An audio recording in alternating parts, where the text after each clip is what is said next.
안녕하십니까 성도 여러분. 지난 한 주간 잘 지내셨습니까? 사랑합니다. 축복합니다.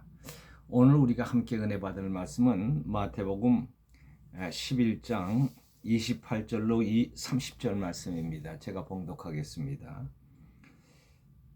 수고하고 무거운 짐진 자들아 다 내게로 오라. 내가 너희를 쉬게 하리라. 나는 마음이 온유하고 겸손하니 나의 멍에를 메고 내게 배우라.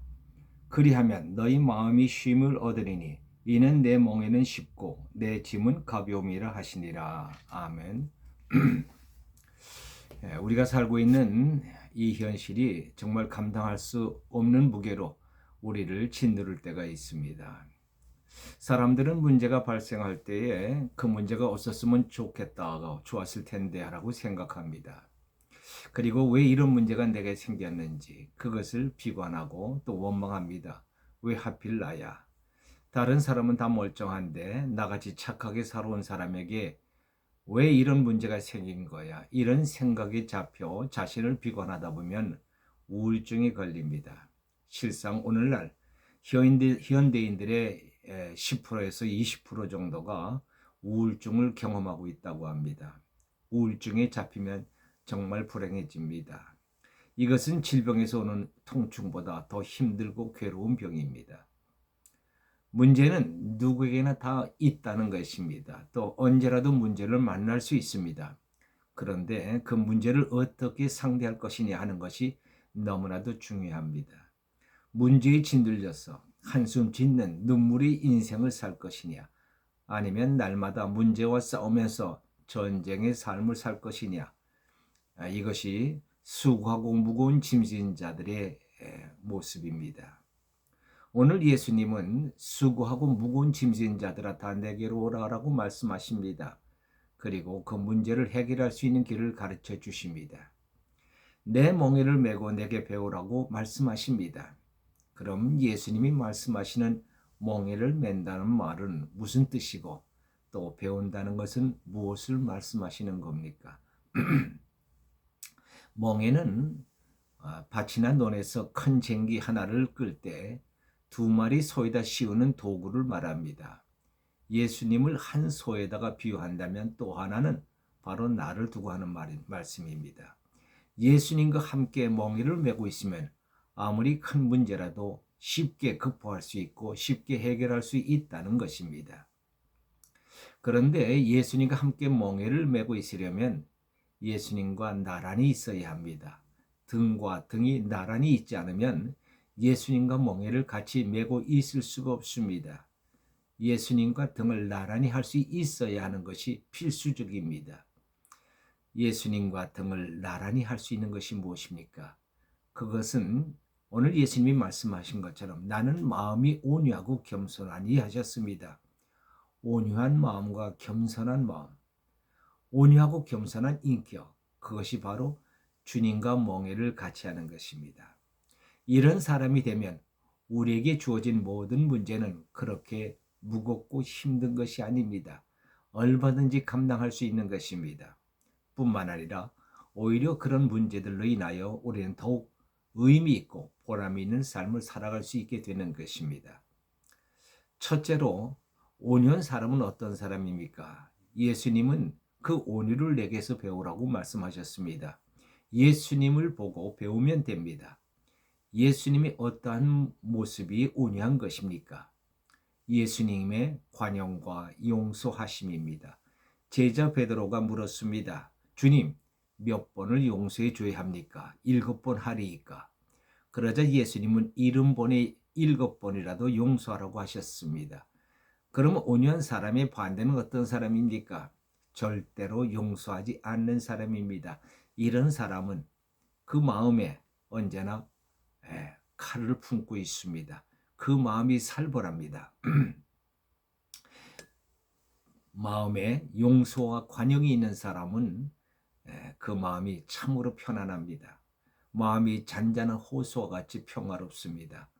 용서와 관용이 있으면 고부 간의 갈등, 부부 간의 갈등, 부모 자식 간의 갈등, 이웃 간의 갈등, 모든 인간관계의 갈등을 해결할 수 있습니다.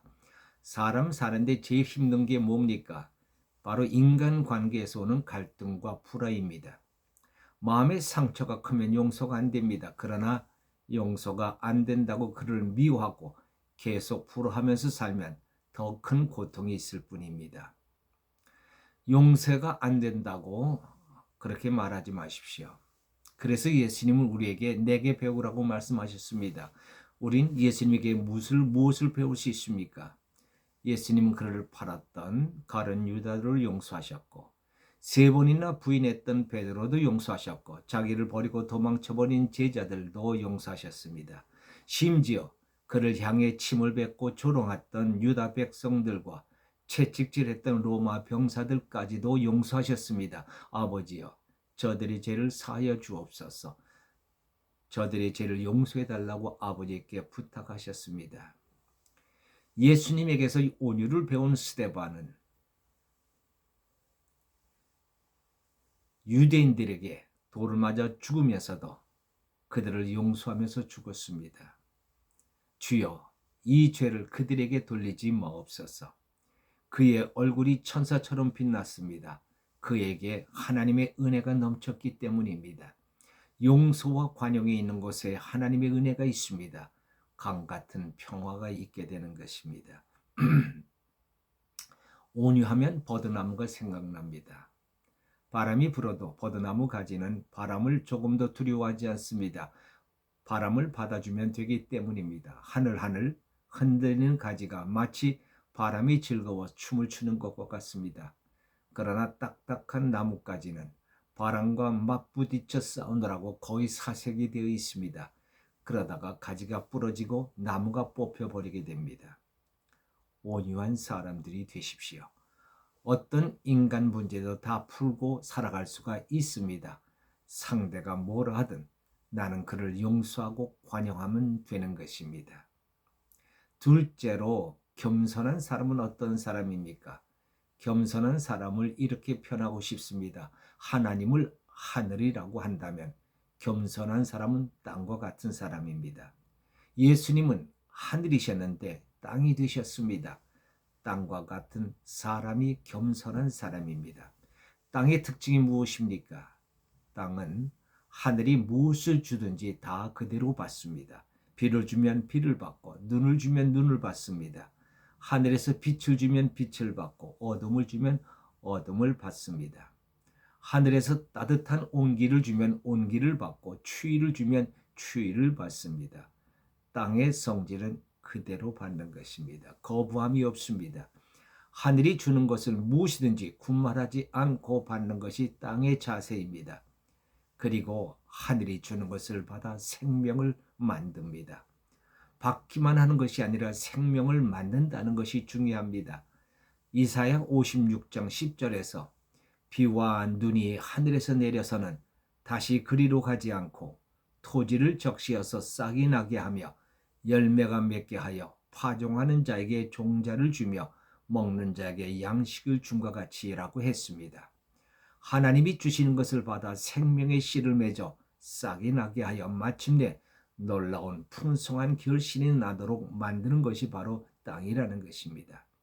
땅은 거부하지 않은 성질이 있습니다. 겸손한 사람도 하나님이 주시는 것은 절대로 거부하지 않습니다. 그것이 내 마음에 들든 마음에 들지 않든 그대로 받습니다. 그래서 겸손한 사람은 하나님의 말씀을 잘 받습니다. 말씀을 잘 받아 먹으면 그 말씀이 생명의 씨가 됩니다. 그리고 마침내 말씀의 풍성한 결실을 맺게 되는 것입니다. 또 겸손한 사람은 주어진 현실을 거부하지 않습니다. 현실을 하나님이 주신 것으로 받습니다. 그래서 현실을 거부하거나 도피하지 않습니다. 이 현실을 하나님이 허락하신 것으로 받고 그 속에서 하나님의 뜻을 찾습니다. 현실을 하나님이 허락하신 것으로 받고 그 속에서 하나님의 뜻을 찾으면 반드시 하나님의 뜻을 깨닫게 됩니다. 그리하면 내 속에 놀라운 생명의 싹이 틔워집니다. 생명의 씨를 맺게 되는 것입니다. 그리하면 그것이 나중에 풍성한 결실로 나타나게 되는 것입니다. 욥이 큰 고난과 환난을 당했습니다. 처음에는 그 현실을 인정할 수 없었습니다. 자기가 이런 환난을 당해야 할 이유가 없다고 생각했습니다. 하나님이 원망스러웠습니다. 나중에 그는 현실을 받아들였습니다. 그랬더니 하나님께서 고난을 주신 뜻을 깨닫게 됩니다. 현실을 받아들이기 전까지는 하나님의 뜻을 깨닫지 못했습니다. 그것은 정말 죽기보다 더욱 힘들고 고통스러운 것이었습니다. 그러나 하나님의 뜻을 깨닫고 회개했더니 하나님께서 그의 고난을 배나 축복으로 바꿔 주셨습니다. 오늘날 이 생을 살아가는 인생들을 보면 너무 힘들고 어렵게 살아가고 있습니다. 쉽고 가볍게 살아갈 수 있는 길을 알지 못하기 때문입니다. 예수님은 말씀하십니다. 쉽고 가볍게 갈 수 있는 길이 있다고 말씀합니다. 그리고 말씀하십니다. 내게로 오라고 말씀하십니다. 그렇습니다. 쉽고 가볍게 갈 수 있는 길은 곧 예수님께 나아가는 것입니다. 그리고 내가 짊어지고 있던 모든 짐을 다 주님 앞에 내려놓고 그분과 함께 멍에를 매는 것입니다. 그것은 온유와 겸손의 멍에입니다. 이 세상에서 제일 무거운 것이 무엇입니까? 다름 아닌 나 자신입니다.